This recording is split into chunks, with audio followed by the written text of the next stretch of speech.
Mari kita lihat pergerakan elektabilitas bakal calon presiden sejauh ini, Saudara. Survei kepemimpinan nasional elektabilitas kandidat Capres 2024 yang dirilis Litbang Kompas menunjukkan Ganjar Pranowo, Prabowo Subianto, dan Anies Baswedan masih berada di posisi 3 teratas. Ganjar dengan 23,2%, kemudian Prabowo 17,6% dan Anies Baswedan 16,5%. Sementara saudara figur lain masih di bawah 10%, di antaranya ada Ridwan Kamil 8,5%, Sandiaga Uno 2,5%, Andika Perkasa 2,3%, dan AHY 2,2%. Survei ini digelar pada periode 24 September hingga 7 Oktober 2022 terhadap 1.200 responden dipilih acak menggunakan metode pencuplikan sistematis bertingkat di 34 provinsi dengan margin of error kurang lebih 2,8%. Sementara saudara dari 3 besar hasil survei nasional Litbang Kompas soal tren pilihan partai politik ini, meskipun memuncaki survei, ada penurunan elektabilitas PDI Perjuangan. Kita lihat bersama, ini dia. Oh baik, penurunan elektabilitas Perjuangan dan Gerindra, sementara itu Gerindra dan Demokrat ini naik. Litbang Kompas menyebut PDIP yang belum menentukan bakal capres bisa jadi salah satu faktornya.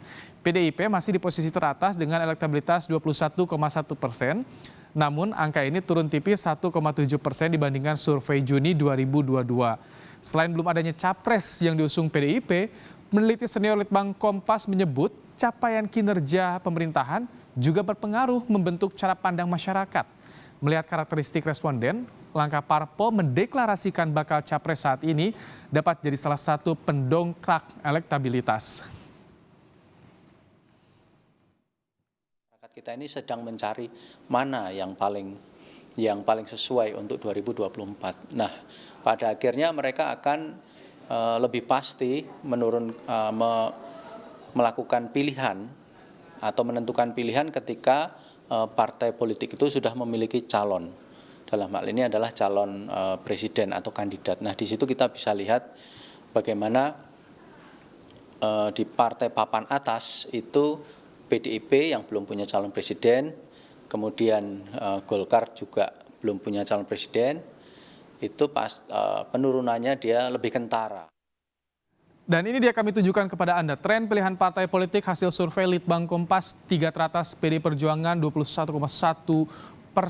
Kemudian disusul Gerindra 16,2% dan Partai Demokrat 14,0%. Ini PDIP turun tipis saudara, 1,7% dibandingkan survei di bulan Juni 2022. Sementara Gerindra naik 3,7% dan Demokrat naik 2,4%.